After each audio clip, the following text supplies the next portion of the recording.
സംസ്ഥാനത്ത് ഇടിയോടുകൂടിയ ശക്തമായ മഴയ്ക്ക് സാധ്യതയെന്ന് കേന്ദ്ര കാലാവസ്ഥാ വകുപ്പ്. 4 ജില്ലകളിൽ യെല്ലോ അലർട്ട്.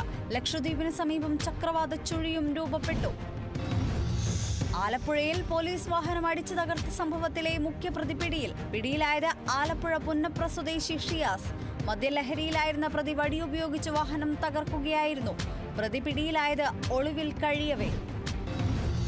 തിരുവനന്തപുരം മൈലക്കരയിൽ സാധു സംരക്ഷണ സമിതിയുടെ നേതൃത്വത്തിൽ സഭയിലെ വയോധികരെയും ശാരീരികമായി പ്രയാസം അനുഭവിക്കുന്നവരെയും ഉൾപ്പെടുത്തി വിനോദയാത്രയും മോട്ടിവേഷൻ ക്ലാസും സംഘടിപ്പിച്ചു. സഭാ ശുശ്രൂഷകൻ റവറന്റ് BM സാം അധ്യക്ഷത വഹിച്ചു. Lutheran school manager doctor KP Laladas ക്ലാസുകൾക്ക് നേതൃത്വം നൽകി.